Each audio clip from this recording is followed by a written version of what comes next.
Hello friends, आप सभी का स्वागत है आपके अपने YouTube channel study with Sujeet में। तो दोस्तों, आज हम लोग देखेंगे फिजिक्स के महत्वपूर्ण सब्जेक्टिव क्वेश्चंस के बारे में जो हमारे बोर्ड एग्जाम में बार बार पूछे जाते हैं। तो यहाँ पे प्रश्न है कि तरंगाग्र एवं द्वितीयक तरंगिकाओं को परिभाषित करें तथा हाइगेंस के आधार पर परिवर्तन तथा अपवर्तन के नियमों को स्थापित करें। ये प्रश्न आपके बोर्ड एग्जाम में बार बार पूछे जाते हैं, लगभग हर साल पूछ लिए जाते हैं। अगर आपसे तरंगाग्र की परिभाषा अगर नहीं पूछता है, अगर ऐसे पूछेगा कि हाइगेंस के सिद्धांत के आधार पर परावर्तन तथा अपवर्तन के नियमों को स्थापित करें, तो सर्वप्रथम हम लोग तरंगाग्र को देखेंगे। तो तरंगाग्र में यहाँ पे लिखा गया है कि किसी प्रकाश स्रोत के चारों ओर खींचा गया वह काल्पनिक पृष्ठ जिस पर माध्यम के कण सामान्य कला में कंपन करता है, तो उस काल्पनिक पृष्ठ को ही तरंगाग्र कहते हैं। बिल्कुल ही आसानी से समझेंगे दोस्तों। ये वीडियो देखने के बाद आपको पूर्णतः कभी नहीं भूल पाइएगा कि ये भारी है। बिल्कुल ही यह आसानी से बताया जाएगा, क्योंकि आगे बोर्ड एग्जाम बहुत ही नज़दीक है और आपको 1 से 2 बार भी इस वीडियो को देख लेते हैं तो पूर्णतः आपको याद हो जाएगा। ये सब्जेक्टिव की तरह, ऑब्जेक्टिव की तरह भी ये याद हो जाएगा। ठीक, तो यहाँ पे तरंगाग्र की परिभाषा यहाँ पे हो गया है। तो अब यहाँ पे पूछा गया कि द्वितीयक तरंगिकाओं को परिभाषित करें। तो यहाँ पे है कि तरंगाग्र पर स्थित प्रत्येक माध्यम के कण एक नए तरंग की स्थिति को प्रदर्शित करता है। जो नई तरंगों की उत्पत्ति के कारण बनता है उसे ही द्वितीयक तरंगिकाएं कहते हैं। तो यहाँ पे 2 का परिभाषा देना था हमें, तो 2 का यहाँ पे दे चुके हैं अब तक। तो यहाँ पे ये चित्र है, ये चित्र आप बना लीजिएगा। जैसे जैसे यहाँ पे लिखा गया है वैसे वैसे आप बना लीजिएगा चित्र। तो यहाँ पे चित्र आपके सामने आ चुका है। ठीक, तो यहाँ पे प्रश्न में था अब कि हाइगेंस के सिद्धांत के आधार पर परावर्तन तथा अपवर्तन के नियमों को स्थापित करें। तो सर्वप्रथम हम लोग परावर्तन के नियमों को स्थापित करेंगे, उसके बाद अपवर्तन के नियमों को बिल्कुल ही आसानी से स्थापित करेंगे। बहुत ही आसानी से बताया गया है, ताकि आप इसे मात्र 1 से 2 बार भी देख लेते हैं अच्छे से तो आपको पूर्णतः ये याद भी हो जाएगा और मालूम भी हो जाएगा। बिल्कुल ही आसानी से आप बोर्ड एग्जाम में अच्छे से आप इसे बना सकते हैं, अगर ये प्रश्न आपके बोर्ड एग्जाम में रहता है तो यहाँ पे हाइगेंस के अनुसार परावर्तन के नियम यहाँ पे अब आ चुका है। तो यहाँ पे देखेंगे परावर्तन के लिए यहाँ पे कि यहाँ परावर्तन के लिए यहाँ पे ये चित्र, जिस तरह से चित्र बनाया गया है उसी तरह से आप भी चित्र अच्छे से बना लीजिएगा और उसके बाद हम लोग इसके हल को जानते हैं। ठीक, तो यहाँ पे देखिएगा एक्स और एक्स डैश यहाँ पे एक समतल सतह है। ठीक, और उसके बाद यहाँ पे ए और ए डैश है, उसके बाद यहाँ पे बी और बी डैश है। तो जैसा जैसा इस चित्र में दिखाया गया है वैसा वैसा यहाँ पर भी लिख देंगे। तो यहाँ पे है कि सर्वप्रथम की माना कि एक्स एक्स डैश एक समतल सतह है। ठीक, यहाँ पे एक समतल सतह है एक्स और एक्स डैश। इस समतल सतह के बिंदु ए पर यहाँ पे बिंदु ए है, बिंदु ए पर एक समतल तरंगाग्र ए बी है। यहाँ भी ए और बी एक समतल तरंगाग्र है, ए बी है, यहाँ पे ए बी है। ठीक, उसके बाद ये टी बराबर 0 समय में, यानी कि बिल्कुल ही कम समय में यह यहाँ पे तय करता है, यानी कि टकराता है। और बिंदु बी से द्वितीयक तरंगिकाएं निकलती है, और बिंदु बी से जो है वह द्वितीयक तरंगिकाएं निकलती है। और बिंदु बी ए डैश की दूरी तय करने के बाद बिंदु बी डैश से बी ए डैश, यहाँ पे बी ए डैश दूरी तय करने के बाद यह बिंदु ए डैश पर टकरा जाती है। यानी कि यहाँ पे बिंदु ए डैश है तो यहाँ पे बिंदु ए डैश पर यह टकरा जाती है। और वहाँ पे टकराने के बाद ठीक इसी समय तरंगिकाएं ए, यहाँ पे ए है, ए से चलकर ए बी डैश, यानी कि ए से चलकर ए यहाँ पे बी डैश पर दूरी टी समय के लिए, दूरी टी समय के बाद यह टकरा जाती है, टी समय बाद यह यहाँ पे टकरा जाती है। ठीक, तो यहाँ पे लिख देंगे सर्वप्रथम कि ए डैश बी बराबर बी डैश ए बराबर वी टी। यहाँ पे इस तरह से लिख देंगे दोस्तों। उम्मीद करते हैं यहाँ तक आपको समझ में आ गया होगा। यहाँ पे जो चित्र में यहाँ पे दर्शाया गया है वहीं यहाँ पर भी लिख देना है। ठीक, यहाँ पर लिख देंगे अच्छे से। तो उम्मीद करते हैं यहाँ तक समझ में आया होगा। और यहाँ पे है कि उपयुक्त चित्रानुसार, यहाँ पे जो चित्र में यहाँ पे दिया गया है उसी को हम लोग लिखेंगे कि त्रिभुज ए बी ए डैश, यहाँ पे त्रिभुज ए बी और यहाँ पे ए डैश है, तथा त्रिभुज A B dash A dash, त्रिभुज A B dash A dash, यहाँ पे त्रिभुज है यहाँ पे, और यहाँ पे ए पहले का त्रिभुज है। ठीक, तो यहाँ पे है तो तथा ये दोनों एक दूसरे के सर्वांगसम है, सर्वांगसम। तो सर्वांगसम में क्या होता है, जब सर्वांगसम दो त्रिभुज होता है तो उसमें एक ऐसा कोण भी होता है जो एक दूसरे के उभयनिष्ठ होता है, यानी कि दोनों में यह शामिल रहता है। तो यहाँ पे देखेंगे कि इस त्रिभुज में भी जो ए और ए डैश है, ए और ए डैश इसमें भी है, और इस त्रिभुज में भी यहाँ पे देखेंगे इस त्रिभुज में भी ए डैश और ए यहाँ पे उभयनिष्ठ है। तो दोनों के लिए दोनों भुजा उभयनिष्ठ है, यहाँ पे देख सकेंगे।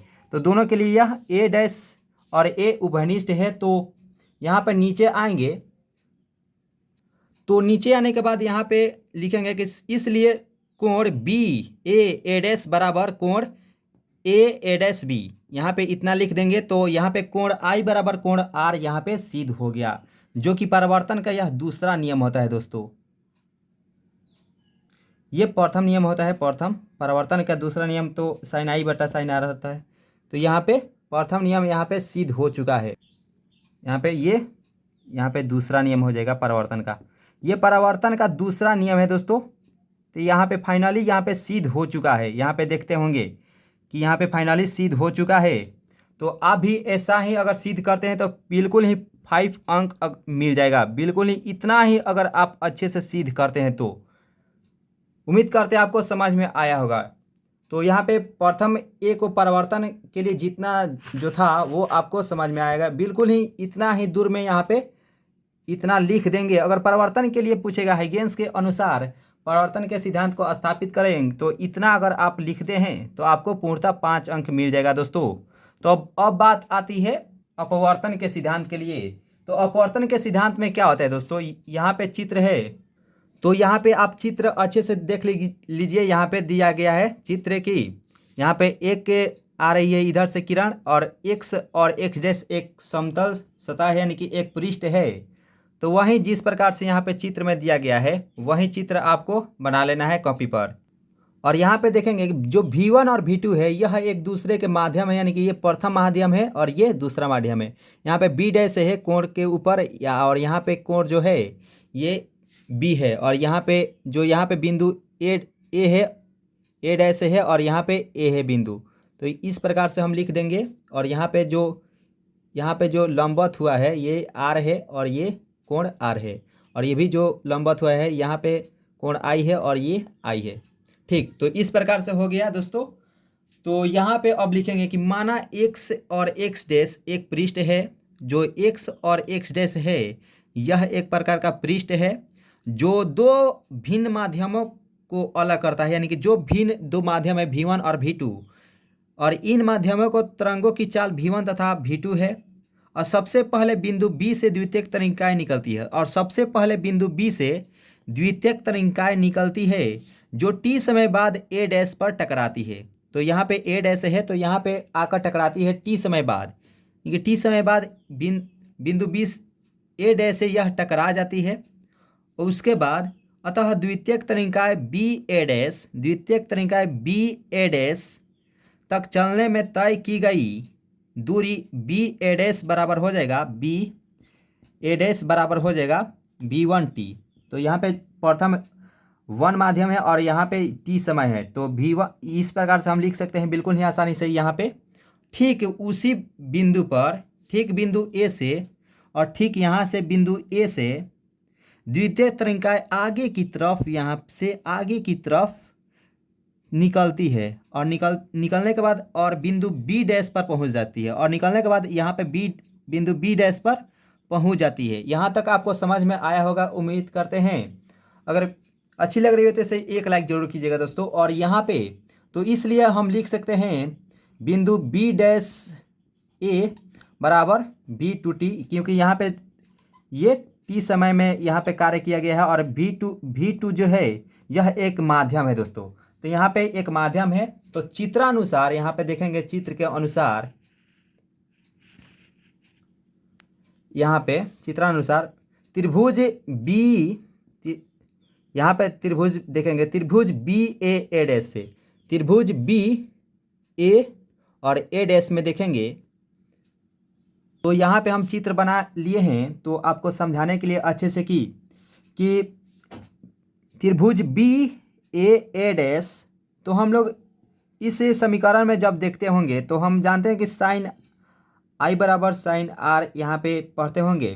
तो साइन आई बराबर हो जाएगा, तो साइन आई बराबर यहाँ पे होगा ए डैश बी, तो ए डैश से बी यहाँ पे ऊपर लिखेंगे और ठीक है इसके नीचे ए डैश लिख देंगे। ये समीकरण एक मान लेंगे, समीकरण एक यहाँ पे इस प्रकार से हो गया। और ठीक इसी प्रकार से लिखेंगे त्रिभुज बी डैश ए डैश और ए में, तो त्रिभुज बी डैश ए डैश और ए में जब देखेंगे लिखेंगे तो साइन आर बराबर जो होता है दोस्तों इस प्रकार से लिखेंगे, साइन आर बराबर हो जाएगा ए डैश, सॉरी यहाँ पे बी डैश और ठीक, और यहाँ पे ए लिख देंगे, बी डैश और ए लिखने के बाद यहाँ पे ऊपर लिख देंगे और यहाँ पे नीचे जब लिखेंगे तो ये दोनों में तो ये बराबर है, तो ए डैश और ए लिख देंगे। तो यहाँ पे ए डैश, ये समीकरण 2 इसको मान लेते हैं। तो समीकरण 2 को मान लेने के बाद समीकरण 1 तथा 2 से जब भाग देते हैं तो यह इस प्रकार से आता है दोस्तों।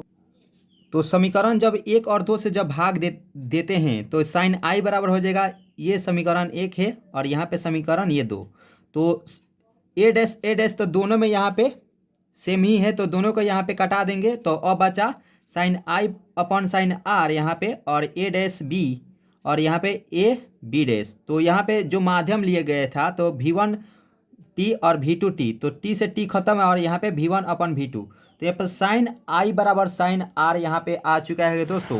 तो साइन आर बराबर v1 और v2 जो कि यहाँ पे नियतांक है, नियतांक होने के बाद यहाँ पे जो आता है यह जो है नियम, यह अपवर्तन का दूसरा नियम है जिसे स्नेल का नियम भी कहते हैं। तो दोस्तों इस प्रकार से यहाँ पे प्रूव्ड हो चुका है, यहाँ पे प्रूव्ड हो चुका है। अगर आपसे जो यहाँ पे जो बताए हैं दोस्तों, अगर उन प्रश्नों में से अगर कोई भी प्रश्न आपके बोर्ड एग्जाम में आता है तो आप आसानी से बिल्कुल ही लिख सकते हैं, बिल्कुल ही आसानी से बताया गया है, ताकि आपको इस वीडियो को 1 से 2 बार भी अगर आप आसानी से देखते हैं तो आपको पूर्णतः याद भी हो जाएगा और बनाने का बिल्कुल ही अच्छे से आपको प्रैक्टिस भी हो जाएगा। तो दोस्तों अगर वीडियो अच्छी लगी हो तो इसे लाइक जरूर कीजिएगा दोस्तों, और चैनल पर नए जुड़े हों तो चैनल को जरूर सब्सक्राइब कीजिएगा। इसी तरह से महत्वपूर्ण सेशन आते रहेंगे ताकि बोर्ड एग्जाम में अब एक भी प्रश्नोत्तर आपसे ना छूटे। तो मिलते हैं नेक्स्ट वीडियो में, आज के लिए इतना ही, थैंक यू।